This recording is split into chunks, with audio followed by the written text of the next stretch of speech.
On the fifth day after the unified exam ended, Lu Sheng's father had prepared everything. The bright red lanterns and firecrackers were all placed all over the house. He knew that his son's results were about to be revealed in the upcoming weeks, and he was already feeling excited, ready to celebrate the good news that was soon to come. Lu Sheng's younger sister was also excitedly helping their dad stabilize the ladder. However, the neighbors might thought otherwise. The man next door, wearing glasses, was looking from his window at the bustling scene at the Lu family's mansion, where the lanterns were hung high. He smiled, and said it seemed like their neighbor was looking to celebrate something. However, his wife seemed unimpressed. She complained impatiently, ever since that family moved in, there hasn't been a moment of peace. The fact that Lu's family was able to purchase a house bigger than her bothered the woman a lot. She glanced disdainfully at the Lu family. She then recalled the morning incident when Lu Sheng's dad accidentally spilled a basket of oranges. Just then, a loud car horn blared, and the woman decided to cause a scene. Lu Sheng's father squatted on the ground, swiftly gathering the scattered oranges with both hands and feet, all the while continuously comforting, "It'll be done soon, it'll be done soon." Despite his efforts, his anxious voice couldn't quell the increasingly piercing honks surrounding him. Even though the woman's car could have easily navigated around, the woman intentionally ran over the oranges. Meanwhile, her husband tried to persuade her not to speak so harshly, reminding her that we are all neighbors after all. Upon hearing this, the woman's eyes widened in disbelief that her husband would actually speak up for the neighbors. Just then, a loud car horn blared, and she, unable to contain her anger, demanded to know who was so audacious to honk so early in the morning. She subconsciously blamed the Lu family for everything, thinking it was Lu Sheng's father protesting about what happened that morning. She yelled out angrily, "Even if a few oranges got crushed, they can just be compensated," saying she will be sending over a truckload of oranges to their house as compensation. Just as she was about to go out and make a complaint, her husband saw the license plate of the car in front and was suddenly startled. As someone who works for the government, he instantly recognized the vehicle and the license plate. It was the governor's official vehicle. In front of their house, a massive convoy was slowly approaching, a row of sleek black business-class Mercedes. At the very front of this convoy was a stretched, top-of-the-line luxury sedan. Cold sweat formed on the man's forehead. Although he had heard rumors of a top martial arts scholar appearing in their province, he never imagined the governor would personally visit and honk in congratulations. This led him to speculate that the governor had made a special trip for the martial arts top scholar. Now that he had come here, this must have meant that the legendary top scholar in the unified exam actually lives in their community. His wife was also immediately caught up in the excitement, hastily planning to go back inside to change clothes, ready to meet this legendary student. She was ready to establish a good relationship with them, and the benefits in the future are self-evident. However, when her gaze inadvertently fell on the Lu family, who were also attracted by the honking, her face immediately showed a trace of disdain and disgust. The Lu family, too, were curiously standing on tiptoes, looking at what was happening outside. One young man hurriedly greeted Lu Sheng's family, while the family was both nervous and confused. The black convoy finally slowly pulled up to their front gate. Following this, the door of the stretched sedan slowly opened, and a tall, middle-aged man dressed in a gray suit stepped out. As soon as he got out of the car, he smiled and greeted Lu's family. He spoke with a sonorous and deep voice. "Excuse for my interruption, is this the home of Lu Sheng, the top martial arts scholar in Dongning province?" As it turned out, the visitor was none other than the governor of Dongning province, Xia Pingnan, who was also a grandmaster. Upon hearing this, the Lu family was struck by immense surprise and joy, their faces filled with indescribable excitement and happiness. And the neighbor woman, who had been observing from the window, felt her head buzz and went blank at this sight. She suddenly became unsteady on her feet and collapsed onto the ground, her mind buzzing with shock. The legendary top martial arts scholar was the eldest son of her despised neighbors, whom she had always looked down upon as country bumpkins. Sitting blankly on the ground, the woman's mind went blank, and she lost her ability to think. Recalling all the things she had done to the Lu family over the past few days, she felt as if her soul had left her body. Lu Sheng slowly opened his eyes and slightly twisted his body. A series of crisp cracking sounds came from his neck and joints. He looked down at his skin, noticing a layer of light gray dirt covering it, appearing somewhat greasy. Previously, having reached the first stage of the immortal golden body technique, it had become difficult for him to expel impurities from his body. However, now that he had entered the second stage of the immortal golden body technique, new impurities began to be expelled from his body. This indicated that Lu Sheng's had once again started to get stronger. He then decided to take a quick shower.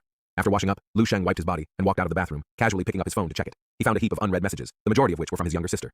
"Bro, you are now #1 in the country. You have become the top martial arts scholar," followed by an excited dancing emoji. "Bro, so many people have come to our house. Why aren't you up yet? Bro, come down quickly. A lot of people are here and there is a grandmaster." Lu Sheng, surprised to see the third message, suddenly spread out his psychic power. Centered in his room, his psychic power spread out like a tidal wave. In the living room on the first floor, a few strangers were sitting. Among them, one person seemed to be made of flames. His entire body's blood energy was like a blazing furnace, emitting endless light and heat. Compared to him, the other martial artists around seemed like chunks of charcoal and dust scattered next to a roaring fire. That person suddenly looked up, and at the same time, he also saw Lu Sheng. "It seems that our top martial scholar has woken up." In the living room, the man in the gray suit looked up at the stairs to the second floor and smiled as he put down his teacup. Lu Sheng's parents were stunned for a moment, and the next moment, they saw their son, Lu Sheng, appear at the top of the stairs. Governor Xia was the first to stand up, his eyes intently fixed on the young man coming down from stairs. He watched the confident young man, with a handsome appearance and great physique. His hair was wet, indicating he had just finished showering. His face was calm and inscrutable, showing a rare maturity and steadiness for someone of his age. However, Governor Xia saw much more than these outside characteristics. Under his sharp gaze, the young man walking towards him seemed like the morning sun slowly rising. Seeing that his son was awake, Mr. Lu immediately began to introduce the distinguished guests present. Xia Pingyan, the governor of Dongning province. The second person was the mayor of White Lake City, and lastly, Chairman Xiao, who Lu Sheng had met before. Lu Sheng nodded slightly, walked over to Governor Xia, exchanged greetings, and then proceeded to greet the mayor and Chairman Xiao. Shaking hands with Lu Sheng, Governor Xia and the guests took their seats again. Governor Xia began to explain that his unannounced visit was mainly to congratulate Lu Sheng on achieving the top position in this year's National Unified Exam, becoming the top martial scholar. Even though there were still 2 weeks left before the release of the exam results, Governor Xia assured that the results had almost been finalized. The only thing left is the ranking, but Lu Sheng's position has already been determined. Undoubtedly, Lu Sheng is this year's top martial scholar. Even without Lu Sheng's academic scores, Governor Xia was confident that Lu Sheng had broken their National Unified Exam record. Governor Xia shared that he received the news early in the morning and rushed over immediately, hoping to meet Lu Sheng in person. He wanted to present Lu Sheng, the pride of Dongning province, with some well-deserved rewards on behalf of the province. With a glance, Governor Xia signaled his secretary, who swiftly stepped forward, bringing out several items. Among them was a bank card worth 50 million, and the second was a 400 square meter residence located in the center of Dongning province. While it might not compare to Lu Sheng's current mansion, it was a card from both Governor Xia and province. Governor Xia smiled at Lu Sheng and asked, "Now that Lu Sheng has the strength of a 6th-level martial artist, has Lu Sheng decided which martial arts university he would like to attend?" Lu Qing, standing behind her brother, was shocked upon hearing Governor Xia's words. She looked at Lu Sheng as if he were a monster, unable to believe that her brother had already reached the 6th level.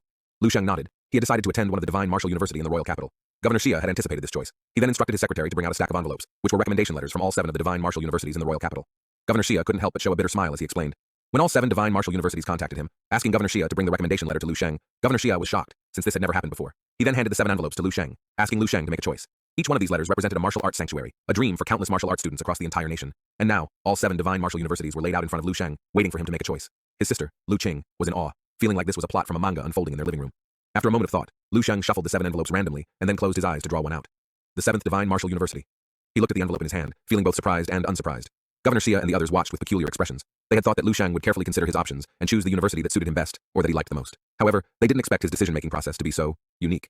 Governor Xia commented, all 7 divine martial universities were established following the heritage of martial saints. Although the 7th Divine Martial University may have a slightly less profound heritage, its teaching staff and other aspects are by no means inferior to the other 6. Governor Xia recommended that Lu Sheng it's time to consider getting a weapon. With that, Governor Xia took out his business card and handed it to Lu Sheng, telling him, once Lu Sheng has chosen his major and the type of weapon he wants to specialize in, give Governor Xia a call, and he will personally select and give Lu Sheng a weapon below level 6 as a gift to celebrate his achievements. Lu Sheng thanked Governor Xia and accepted the business card. Even the cheapest level 6 weapon was extremely expensive. To refuse the goodwill of a governor, who was also a grandmaster, would undoubtedly be a very impolite act. Sure enough, seeing Lu Sheng accept the business card decisively, the smile on Governor Xia's face grew even brighter. Governor Xia stood up to take his leave, making a point to bid farewell to Lu Sheng's parents as well. Before leaving, he expressed his apologies, saying, he truly didn't mean to cause any inconvenience today. It's just that when he heard that their province of Dongning has produced such an exceptional talent, he couldn't help but feel excited and rushed over immediately. The mayor and Chairman Xiao also stood up to say their goodbyes. The family warmly saw them off at the door, waiting until they had departed. After bidding farewell, the family returned inside. The father declared that they must have a proper celebration that evening. The atmosphere was warm and joyful. It was a day worth commemorating. The family spent the special night together, filled with laughter and happiness. Inside a dimly lit conference room, several figures were deeply engrossed in studying Lu Sheng's profile. It had been years since they had taken such a keen interest in an individual. Perhaps this year will be different, one of them murmured, his eyes shimmering. He was no other than the Jade Martial Saint. A few days later, Lu Sheng embarked on his journey to the royal capital, bidding farewell to his classmates, embracing his family at the airport, passing through security, and boarding the plane.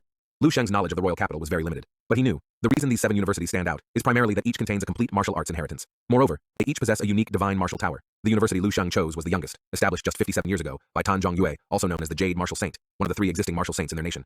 Just over 100 years old, and he is currently in the prime of his life. He is still considered a young martial saint, as martial saints can easily live for more than 300 years, far beyond the lifespan of ordinary folks, akin to the immortal beings in legends. In the history of their nation, a total of 9 martial saints have been born, most of them during the first 150 years of the martial arts era.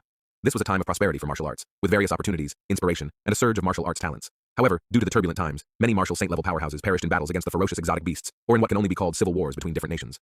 Lu Sheng learned in his history class that during the first century of the martial arts era, their nation and another nation fought for the title of world martial arts leader, deploying numerous martial artists to the battlefield. Even several martial saints fell in this battle, making it one of the most tragic and heartbreaking wars in centuries. Sadly, many of these great talents didn't die on the battlefield against exotic beasts, rather due to internal strife, were lamentable. As for the outcome of that war, it might be better left unmentioned. Besides Tan Zhongyue, who wasn't born back then, the 2 other existing martial saints in their nation were also members who survived the battle mentioned previously. In addition to his understanding of Tan Zhongyue, who was both the martial saint and principal of the 7th Saint Martial University, what intrigues Lu Sheng the most is the divine martial tower inside the 7 universities.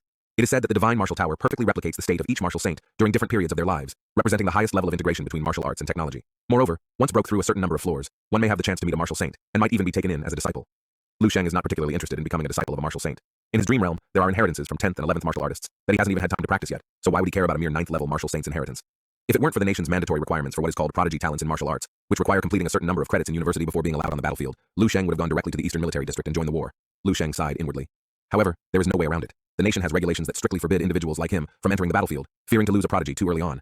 Individuals like Lu Sheng must undergo training and relevant professional knowledge within the university before they can enlist in the military. This can be seen as a form of indirect protection for the elite group of humanity, aiming to avoid unnecessary losses. For Lu Sheng, this doesn't really matter. His main goal is to complete his studies as soon as possible and graduate from the Divine Martial University. Just then, a girl also boarded the plane, and coincidentally, Lu Sheng knew her. Turning around, Lu Sheng saw a girl standing behind him, looking vibrant and fresh. She was also carrying a backpack and pulling a small suitcase, her face filled with an expression of surprised delight. It was no other than Yang, who attended the prodigy camp alongside Lu Sheng, also his younger sister's school senior.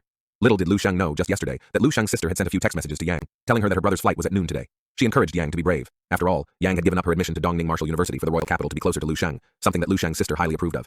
Coincidentally, not only were they on the same flight, but their seats were next to each other. Lu Sheng was momentarily stunned when he saw Yang showing her boarding pass.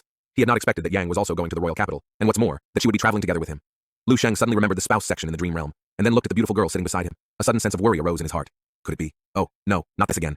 2 hours later, the 2 of them got off the plane together. Looking at the magnificent buildings and the bustling city, Lu Sheng thought to himself, this is truly a royal capital. Perhaps the grand 1350 was surprised. Although Yang had not been accepted into the Divine Martial University, with her talent, getting into Dongning Martial University shouldn't have been a problem. So why did she choose to come to the royal capital and attend Jinghe Martial University instead? There was quite a significant difference between the 2 universities. Either way, since they are from the same city, they should look after each other. Lu Sheng took one of her suitcases from her hand and walked ahead, planning to help Yang with her registration before reporting to the Divine Martial University himself. Watching Lu Sheng walking beside her, Yang experienced an inexplicable acceleration of her heartbeat. She thought to herself, it felt like they were a couple starting school together. Yang obediently followed behind Lu Sheng. They quickly entered the front gate of Jinghe Martial University, where they saw a few young men in their early 20s greeting the freshman students. When Lu Shang and Yang appeared at the school gate, the two young men immediately stopped chatting and looked over, their eyes lighting up at the sight of Yang. Both of them quickly approached them. One was quite burly, wearing his tank top and showing off his arm muscles. The other had blonde hair and was tall and thin. Both of them approached Yang with beaming smiles and an exceedingly attentive attitude, asking to carry Yang's suitcases for her. Yang was startled and immediately hid behind Lu Shang. Lu Shang, however, remained quite calm. He handed the suitcase to the two young men. Seeing Lu Shang, a strong sense of crisis immediately appeared in their eyes. One of them asked Lu Shang if he was also a freshman at Jinghe Martial University. For the past few days, Lu Shang had learned how to hide his blood energy inside his body, so ordinary martial artists would not be able to perceive it like they did during the unified exam. Lu Shang shook his head and said they were friends, and he had come to help her register. Hearing Lu Shang say he wasn't a student at Jinghe, the two young men's expressions relaxed slightly. Although they could tell that Yang had feelings for Lu Shang, they thought to themselves that as long as they weren't from the same school, the threat was significantly reduced. After all, being near the water means you're the first to get to the moon, as the saying goes. The two young men led Lu Shang and Yang into the school, proudly introducing it along the way. They said that although Jinghe wasn't the best in the royal capital, it would definitely be considered a top-tier institution in other provinces. The school had numerous martial arts practice rooms, and they had 3